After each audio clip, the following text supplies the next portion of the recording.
Mm. Hello. Well, hello. Nice to see you, Finn. Mm-hmm. So I'm very happy that you would accept my invitation to join me for this podcast, Lyttelos, listeners per pilot. Thank you very much for the invitation. Yeah. And yesterday we had a quite exciting research concert here in Oslo. Yes. Where the audience were measured their physical response to the music. Yes. Could you say a little bit about this concert before we go into more of your background? Yeah. So this concert involved audience members as well as the performers or people leading the experience wearing vests that measured breathing and heart rate and movement. And we also had an external camera, a thermal camera, also measuring movement across the audience in a way that's anonymous, so that we're not collecting personal information. And these are measurements to capture what is happening in the audience with music and with various performance activities, and also understand more about the relationship between the audience and the performer. So in music studies, we put a lot of attention on the performer, obviously, that's where a lot of the action is. But audiences contribute a great deal as well to performance, to their mutually between them, as well as then between the performer, the stage, and the audience. There's a connection there. So these are measurements that help us understand what's going on there. But in this case, we're also looking at a special population, which was people with Parkinson's. And there was a number of people in the audience that came specifically to experience this event. And also the program was structured differently. This wasn't just any old concert. This was a concert with information and perspective and practices to ground people in their bodies. And so we're going to be looking at the consequences of that, the empirical traces that we can find, both from questionnaires and these measurements from participants, on how all of these things influence the experience of music. Yeah. And the concept we brought here is called the listening body, because recently research has shown that we don't only listen with our ears, we do absolutely listen with our bodies. Absolutely, yeah. And in my introduction, I said, some people are listening with their brain, some people are listening with their heart. When I ask people how they listen, they usually talk about emotions, they listen with emotions. But then also we can bring forth that you may listen with your memories. So yes, absolutely. It evokes memories and images. And we saw that yesterday. People were reporting that they had this remembering her aunts playing that piece when she was a child and was going to sleep. So I was playing Beethoven Moonlight Sonata. So this whole listening with the body for me is very fascinating, because I think I myself have been pretty absorbed in what's going on in my consciousness when I listen to music. Yeah. And it's just the last years that I discovered, also through the collaboration with Piotr, that the body is so involved. Yeah. It's funny. I started my research career looking at measurements or reports of emotion. So people reporting how intense emotions felt as they listened to music, or in a kind of a two-dimensional sort of space between arousal and valence, so positive, negative, intense and quiet or restful, soothing. And in these spaces, we see all these different kind of narratives that people have as they listen to music, and each person can have a slightly different experience of music. And the way they use these tools is also different, which adds a lot of confusion. But when I started also recording the body, I realized that there were things that were happening that were important that I had never paid attention to, and that were just happening, that were outside of my attention, but obviously that actually were related to what I was experiencing. It was just not anything I'd ever noticed before. Like what? Specifically, I call it respiratory phase alignment, but basically it seems... Respiratory phase alignment. Yes. How would that be in Norwegian? The breathing. So it's maybe to explain some examples, breathing in at moments, specific moments of the music, out at specific moments of the music. And that's not something that had been looked for before, and I wasn't even looking for it. I came across this because I did this funny study. It was my beginning of my PhD, and I had no idea what to do. And so I recorded my own body and sort of feelings over a month, listening to the same 90 minutes of music every day. And that gave me this big collection of experiences that varied in emotion, but there were some aspects of the physiological sort of signal that I was recording that was remarkably consistent. And what was really funny is that when I listened to some music, I would breathe with the performers. Obviously, now I have a background in singing. I was a choral singer for a long time, and I'm also a wind player. I play bassoon. And so the respiratory system is like very important functionally, right? My body has learned how to take part in music using respiration. But I had no idea that when I was listening to, whether it was like a vocal jazz piece or some kind of folk singing or whatever, I would prepare my body in a way that was compatible with how the performers were preparing. And I didn't even know that I paid attention to that, but that was something that was happening over and over. And then through my PhD, then I evaluated other people and found this pattern is particularly strong in performers, which is why I think it's really interesting to remember the body, because our body remembers more of ourselves. Our mind can sometimes forget ourselves, but the body carries your whole history. And so it's a wonderful way to see this relationship of the body being part of how we listen. That's very exciting what you're saying, that the body remembers maybe more than the brain. So we know about this trauma work, that there's this book called The Body Keeps the Score, that shows that even if we have forgotten things, the attention is still in the body and you can release it through the body. And I think that's a lot what we experience when we travel with this listening body project and we perform it for groups, that there is this tension release from the bodies when they go into memories, people in tears. And it's not because they're necessarily sad, but they get moved by the music, and there is some tension release, and they bring up stories which they had forgotten somehow. It's very moving to see that. So it's like, okay, what is it with music that hits our body so much? Is it the very sound, or is it the something that happens between the sounds? What do you think? What is affecting us with the music? Well, why this kind of sound has so much power. has power to us? This is a very big question. I got into studying music through music theory, through obviously doing music, but I spent a long time very focused on the score and the notes. I'm trying to understand the patterns there, the structure, what gives a piece unity, what is worth emphasizing in performance, what kind of things create an experience at a note level. And then I started researching the body and audiences, and now I see music as a really fundamentally social thing. We're not listening to the notes, we're listening to humans make sounds with meaning.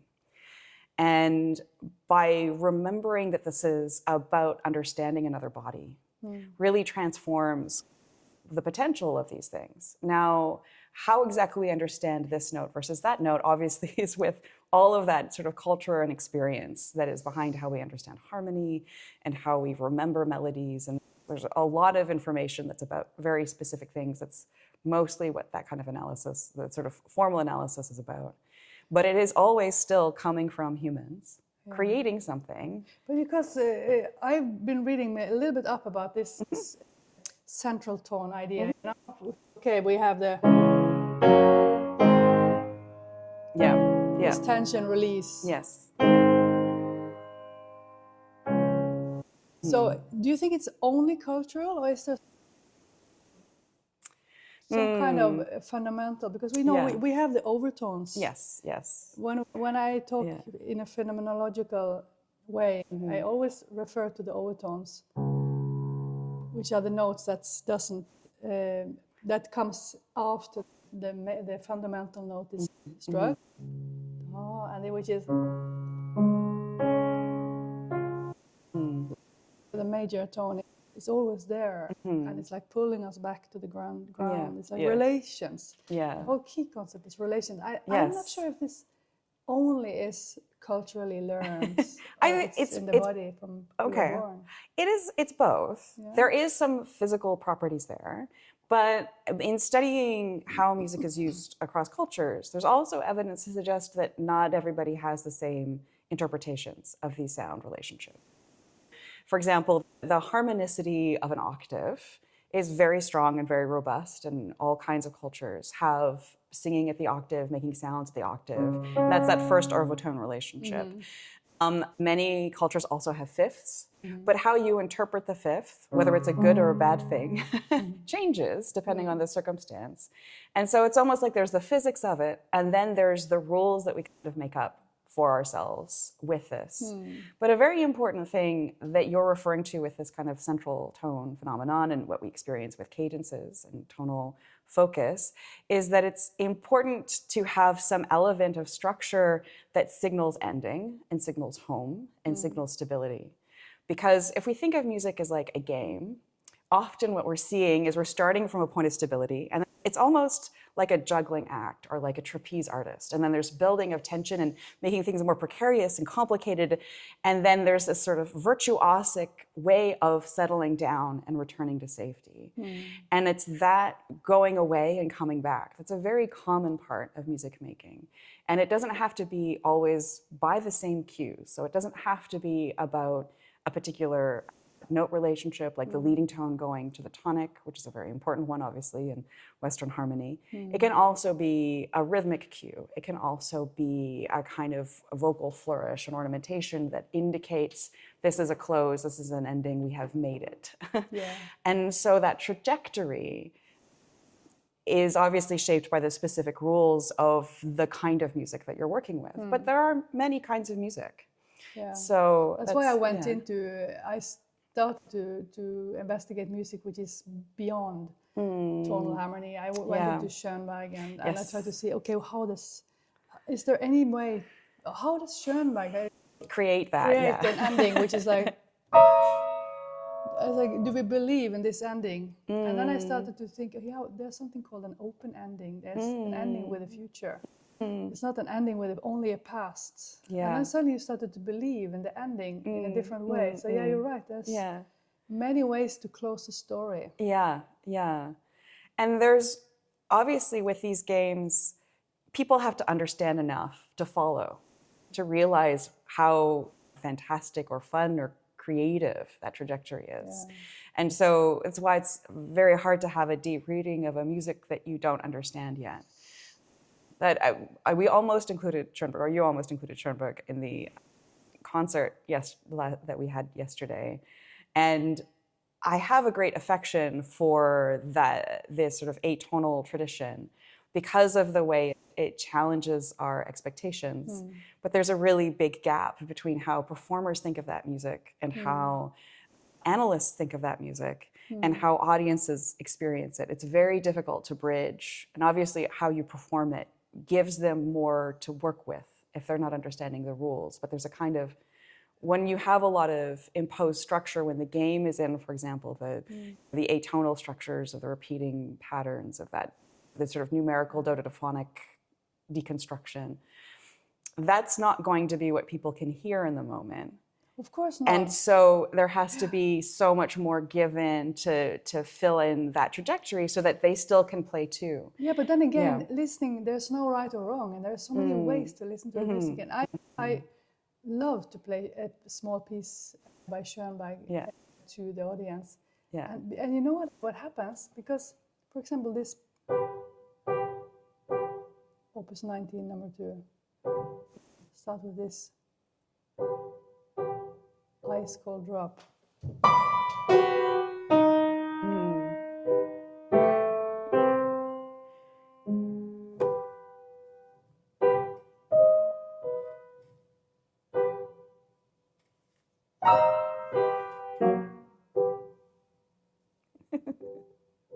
It's a psychological terror. And the Yes. people see images. You know, Yeah. as they bring out the Yeah. images, they Yeah. don't think about trajectory or No, release no, no. attention. Yeah. They have these images about playfulness, Yes. psychological terror, Yeah. ice drops, water. It's lovely to. Yeah. It's really lovely to get to talk to people, to see what's happening inside them. It's funny that by letting go of the sort of the Western tonal structures, the music almost returns to that kind of, again, interpreting the drama of it, the human, the social story in it. And so it's very easy to understand and interpret the action of playing much more directly than having it be through all the heaviness of a scale and a harmonic pattern. And so it can, in some ways, be much more intuitive because you don't have to bring all that to understand what's happening. Yeah. As long as the performer remembers that. And that's not always how it's performed. Exactly. And also packed up, is that, or explained, because what I'm trying to do with this Lyttelos, my project, has always been to put emphasis on the experience of the music, and not necessarily subjective feelings, but acknowledging that we all have a lot of resources within us when we meet music. Because classical music has been wrapped in this, we have to know all this about major and minor, and we have to know all these formal structures and what a composer did, and it's wrapped with a lot of knowledge. But try to going beyond that and see, okay, what if we listen with our life experience, which is basically a storyline. It's a birth, it's a journey, and it's tension and relaxations, and it's coming to an end in some way or another. And they can relate to that. It's much more, and then suddenly we have vocabulary to talk about what's happening in the music, which can be an opening. But I wanted to ask this kind of fundamental question. Why on earth why was your PhD about music and breath? Because it's interesting, but where's the connection to the kind of, why is it so important for human beings to understand this? Yeah. It's funny, breathing is one of these things that we do all the time. And we also have systems in our bodies, in our brains particularly, to help us ignore it. Because it is noisy and it can be distracting and it's very uncomfortable if you're always thinking about how you're breathing. And so we have evolved to ignore it, just like we've evolved to ignore the way in which our digestive system works. There's all kinds of things that are happening in the body that is not really part of our conscious experience. But at the same time, respiration is central to so many of the things that we do. It's part of every action we take. It's obviously part of vocalization, speech, which is hugely important for humans relative to other animals. And so it is a system that we've also expanded and incorporated into almost everything that we do all the time. So it sits in this funny place of being involuntary, under our control, and something that we can pay attention to, but most of the time we don't. And it has this sort of funny in-between space. But we also have all of these metaphors of breathing because since it's such a fundamental thing in what we do, we talk about breathing through, let's say, a line in music, and we have shaping and phrasing, and we have all of these analogies of the respiratory act because we're also experienced with it, right? Everybody's sighed, everybody's yawned, everybody's laughed, and these are fundamental experiences that are the connection to the rhythms of life that we can use to understand all kinds of other things. But then there's this point of tension of where, if we can understand things through the metaphor of breathing, how much does that actually relate to the physical phenomena of how we breathe? And there was a study I came across as I was doing these sort of listener-focused analyses of respiration, of a study of pianists and their breathing patterns as they play.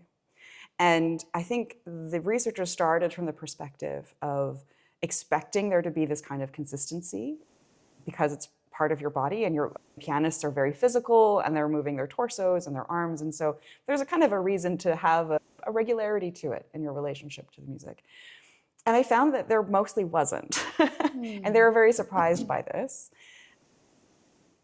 And yet there are, what seems to be is that what happens with breathing is that it's a kind of an intermittent relationship. Now we breathe together, but then after that it's fine, it's free, and it's flexible. And that requires a different understanding of what is happening in time, because it's not a continuous relationship. So if you're dancing, you're always negotiating balance. But the way you breathe while you dance is going to adjust to all kinds of things. And sometimes you'll breathe with a particular moment, and sometimes something else is more important. And so your breathing will shift. And so we have to have strategies to understand the kind of the whens of music in a very different way from how science has tried to understand the relationship between things in a musical context and all kinds of other patterns of trying to connect this measurement to that measurement. We want to have a nice, consistent connection of if this happens, that happens, and as this goes up, that goes up too. Those are the kind of phenomena that are easy to catch. So can you say that you're using music to understand more about the human breath? Mostly this started as trying to understand why on earth I was getting these breathing patterns that were regular to the music, and then had to develop a mathematical strategy to actually assess that regularity, because we didn't really have good tools for capturing that, the sort of the probability of it. Some very empirical problems of like, can you tell if this is really a phenomenon or if this is a coincidence? So having to develop math specifically for that. And then having to really think about what are all the ways that breathing can matter, and how can somebody use breathing? And so I mentioned the respiratory phase alignment in terms of breathing like the performer. And this is partially breathing like the performer, right? It's adjusting timing. It's not using as much air or the same respiratory action, but it's breathing, adjusting a little bit earlier, a little bit later in order to do that action with the performance. But there are other patterns that come up as well. And in studying breathing patterns to a Beethoven string quartet excerpt, I found that there was this kind of pattern of breathing out with specific motives. And it wasn't that everybody did this. We had, in looking at a few different people, I saw a few different patterns here. But that's one of these sort of subtle things that we have, actually. When we listen, if you're in a concert hall, you can't do a lot during a classical performance, right? We have to be very restrained and quiet, which is part of what we talked about last night. But one thing you can do is breathe. And some people can use that to mark and play and connect with specific moments. And so to breathe with a motive as it returns is a way of recognizing and emphasizing the experience. And now that's something that is very idiosyncratic, right? You have to develop the habit and then use it, and the way that you do it isn't going to match anyone else's, because we're not sitting around here comparing our sniffs to music. That would be quite probably uncomfortable and annoying if we actually had to hear each other all the time. But it is one of the ways in which we can subtly emphasize and engage and mark the experience that's unfolding as we pay attention to it. Yeah. One of my metaphors when I go into the music is to ask the audience to pay attention to their breath and the structure of the breath, with in, turning point, and out, and another turning point. And I show it in the music, how this can be used to hear specifically the intention of the music. So, di-da-dum, di-da-dum, di-da-da-dum, you go towards, and you go back, da-da-dum, di-da-dum, di-da. So this, but there's a moment where if you stay in your brain, if you stay in your thinking, when you listen to music, you lose the points. So don't you think that it's okay to investigate it a little bit and then let it go, and then try to see if just the body can just go with the flow in a way? And I wonder if you have a good advice for musicians, because not all musicians are breathing when they play. Especially they're doing a minimum amount of breathing, but in terms of optimizing how they breathe for the performance, that's because you play and there comes a difficult passage, and what does a lot of, especially young students, do? They hold their breath. Is it going okay? And then they go through the difficult passage, and then they can breathe again. But I try to teach them the opposites. Breathe out before the difficult passage, and then, because when you breathe out, your body relax, and you need relaxed arms to do a difficult passage. Yeah. So how conscious should we be as musicians and listeners Yeah. with our own listening to get more out of music? What do you think? It's tricky. I think that it is helpful. Okay. One of the reasons why musicians can breathe like performers is because of a practice, right? It's a training that is creating this relationship to the music. So when I'm listening to a singer, I will hear the preparations and I will experience some aspect of the tension and the work of performance just because I'm sensitive to that, I've experienced that enough, and so I can be there with it. When we're trying to work through a difficult passage ourselves, obviously we have to spend some time thinking about breathing in terms of when we need to breathe for certain kinds of actions. But we also need to be able to not think about it when it comes to performance. So it's a matter of training and experience so that our body can remember for us. And that means practice really is important to this relationship, and practice gives us options, and we can practice towards a certain kind of relationship that then allows us to be primed and ready for those moments. You mentioned breathing in versus breathing out through difficult passages. And there's a very good reason to hold your breath when you're trying to do something hard, because the action of breathing will often change your position. There's an interaction there between your limbs and your core. And so if you don't want to have to focus on that and do that compensation and just have the delicate manual manipulations of your fingers, then holding your breath allows you to just have a little bit more control for a certain amount of time. But you can't rely on that in a musical performance.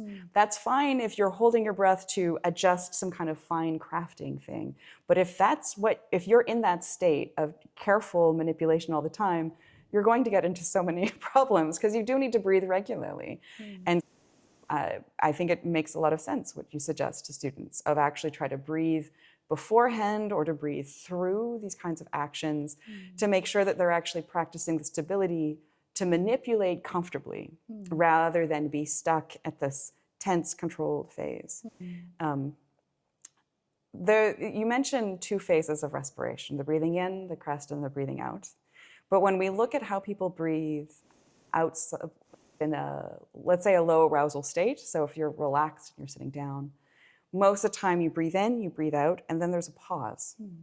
This post-expiration pause is where there's all kinds of flexibility. Because as soon as you breathe in, unless you're controlling your expiration, the way we breathe out is just elastic. It's just the body relaxing back to a point of kind of stability within the body.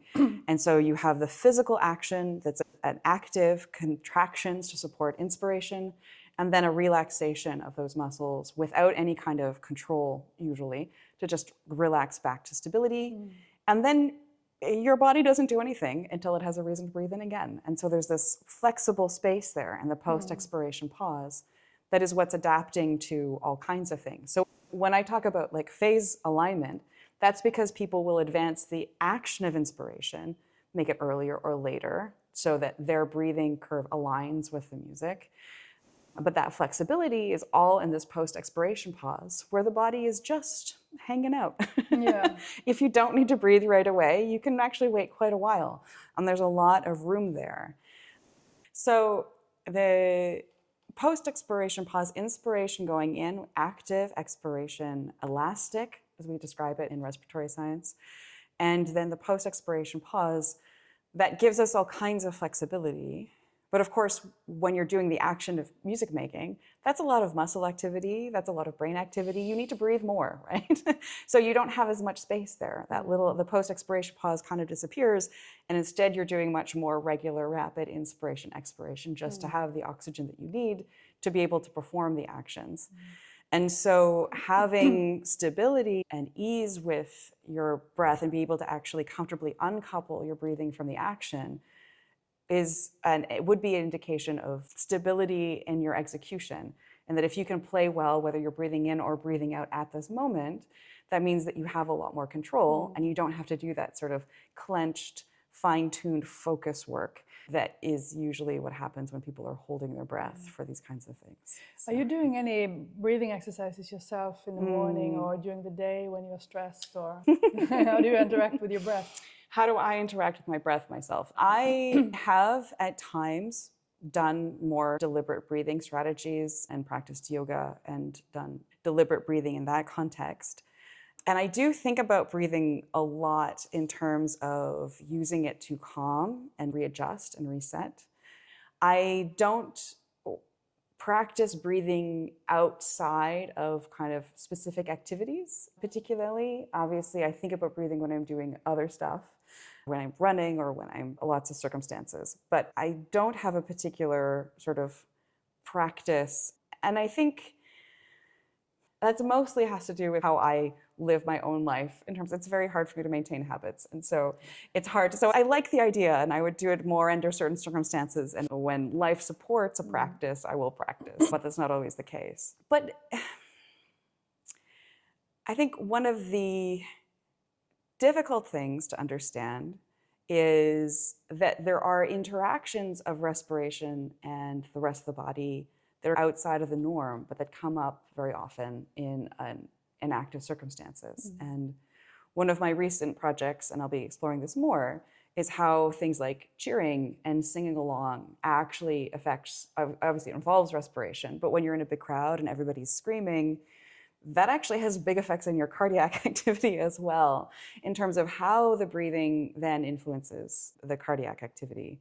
So normally, under relaxed circumstances or typical circumstances, when you breathe in, your heart rate will increase a little bit. When you breathe out, it'll decrease a little bit. And how much that increases and decreases, there's a lot of factors that go into that. But there's a sort of a regular fluctuation there under normal circumstances. But when you're putting pressure, when your lungs are exerting pressure on themselves, if you're sealing it or if you're creating, for example, a very loud noise, there is an inversion of that where a high pressure situation will actually trigger a drop of heart rate. And so you'll be at sort of your maximum volume physically in your lungs, but your heart rate will suddenly decelerate. And then until you start breathing normally, it will accelerate slowly. So you have this drop and then gradual increase pattern. So it's no pattern, like heart and breath is not always going to... It's not always in the same direction. This inversion is called the mammalian diving reflex. And it's partially because we're also evolved to hold our breath for a long time.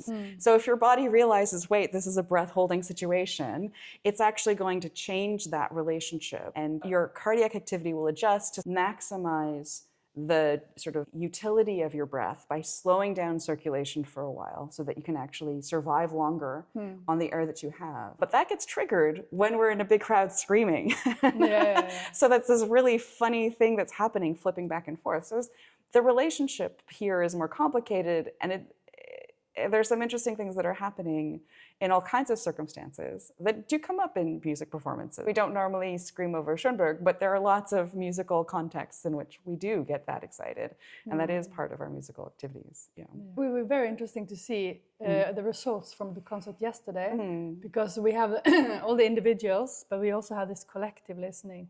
And through this Beethoven sonata, I pointed out this high point when the tension is on the maximum, even though it's very soft. It's not a climax that is very strong and very obvious, but it's still a turning point. And I try to make the audience become aware of this, why this is a turning point and how it actually turns, and then what returning backwards or returning home. And I'm so curious to see if some of the audience has the same feeling of as I have when I play it. Yes, now, this particular moment where I'm gonna play it with my feet crossed and turned around like this. Just to show. And then one. And then it's going backwards. It's the middle of the piece. And you mentioned sometimes that sometimes the breathing goes up when there's this tension in the piece, and sometimes the breathing goes really down when there's tension in the music. It's very fascinating for me to see that it can be really the opposite. You will think that you get excited, you will breathe faster. There's another piece of respiration that's really important is that when we were talking about breath holding for execution of something difficult, but another very important piece of how when we hold our breath is when we're listening really hard. And so this doesn't actually happen very often in music performances, but there are moments where it does, where there's a kind of an uncertainty there, and then the audience just stops breathing as a whole. And it's not necessarily that they're like, take a big breath and they hold it. It's more that they just wait and wait to take the next breath because they don't want to miss what's going to happen. Because breathing is actually very noisy. That's why we try to ignore it. There's a noise that comes in with having this air rush through our oral cavity or nasal cavities back and forth. And so we do try to avoid hearing it as much as possible, but it does have consequences whether we're paying attention to it or not. And so breath holding is a way of making sure that we will catch something special. And so sometimes that breath holding is about being able to access something pivotal and beautiful and transformative or essential or dangerous as well. And sometimes it is about trying to control, but there's the control side and then there's the attention side. And what I do wonder about is how they're breathing through this kind of turn where they know something is coming, but they're wanting to experience the specific thing. And so if in support of that attention and that attunement, if there's going to be breaths that follow that transition, that sort of the peak, crest, and down, or whether there's going to be a sort of an absence as people really try to be there for the moment without any kind of interference. Yeah. That's beautiful. So to end this, why did you get into this? Can you bring me back to when you were like, I don't know, 13, 12? Did you have any incident that made you very curious about and wanting to go? I know you studied mathematics. Yes. You said you have been singing in the choir. Yes. So you have interaction with music and mathematics. But why? How did you come into this? It's funny. In high school, it's a very common thing for people to be asked to write themselves like a letter. What are you for 10 years from now? You go back and you see it. And my letter to myself was the question: did you choose music or science in terms of a career path? And I feel very lucky to have been able to do both. I'm a very mathematical person, and I've always done a lot of math. And so I went into mathematics because it was beautiful and interesting, but also just because I could. And it's one of these things that is infinitely useful. But I found it very discouraging to actually not have to be so divorced from humanity. And so getting into music was a way of actually engaging in this phenomenon that I've always been fascinated by. And the why of music, and what are we doing with music, and what is making us want to engage in this? How is it that we get so much out of participating in music? I was a very musical, I got to be involved in a lot of different musical activities growing up and Canada, continue. Yes. And I sang in choirs, I played in the school band, I picked up drumming, I would go through a bunch of different instruments and learning about the mechanics of playing. And every instrument that we play involves very different actions. It's hugely demanding in each their own way.